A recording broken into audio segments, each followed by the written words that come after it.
huge suicide bomb ripped through a secure area of Kabul at the height of the Wednesday morning rush hour, killing at least 90 people and wounding 400, Afghan officials said. The blast, which came a few days into the Muslim holy month of Ramadan, was one of the deadliest to hit the capital in recent years.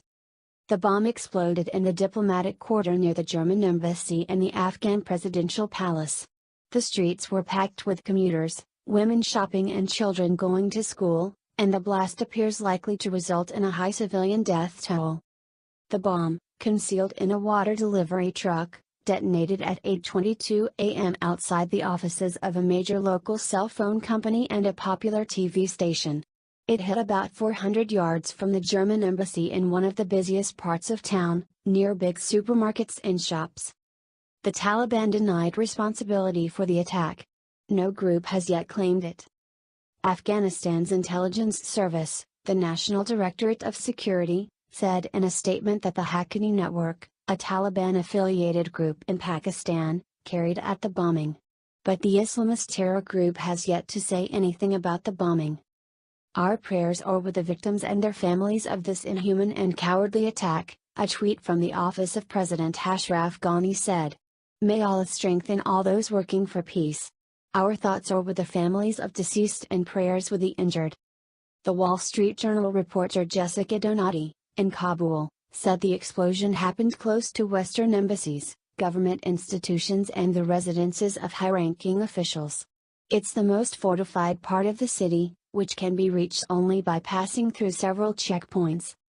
The BBC said driver Mohammed Nazir, who had worked with the broadcaster for 4 years and had a young family, died in the blast. 4 BBC journalists were injured, but their injuries are not thought to be life-threatening, according to a BBC World Service statement. At least 11 U.S. citizens assigned to the U.S. Embassy as contractors were injured in the blast, according to U.S. officials. German Foreign Minister Sigmar Gabriel said the bombing was in the immediate vicinity of its embassy. The attack was aimed at civilians and those who are in Afghanistan to work with the people there for a better future of the country, Gabriel said. He said embassy officials had been injured but that all employees are safe.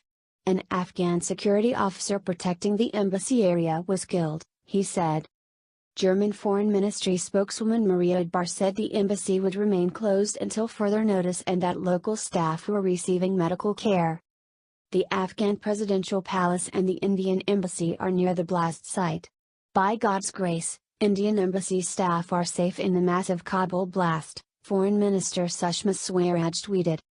The French embassy was damaged in the explosion, Marie-Ile de Sarnez, French Minister for European Affairs, told Europe 1 Radio. Initial reports do not indicate that French nationals are among the dead, she said, adding that she is extremely cautious until that has been confirmed. Canada said none of its embassy employees were injured despite significant damage to the first floor of the building.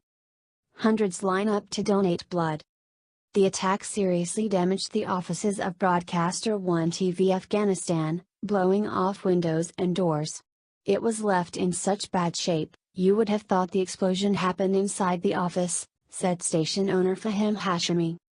He said the station's creative director, Sohail Siddiqui, who Hashemi said was known in the office for his fear of such attacks, had gone down to the blast site to try to get footage on air right after the bomb went off, despite a forehead wound. This gave me a very big hope, to be honest. It showed me that we won't give up, Hashemi said. Laymat Ababi, an Afghan-American who works at a local consulting firm, heard the blast and told CNN a lot of casualties appeared to be from the Russian telecommunications company. Afghans. It's always Afghans, she said, when asked who suffered in such attacks. It's always Afghans that are harmed and get killed, rather than who the attacker wants to target. Emergency workers were still pulling bodies from under the rubble and several buildings had collapsed. I heard a very loud bang and then I don't remember what happened next, said survivor Wasa Shah, 40, from a hospital bed, his head bandaged. The waves of the explosion were so powerful that you can see a lot of people in the hospital wounded by shattered windows and collapsed walls.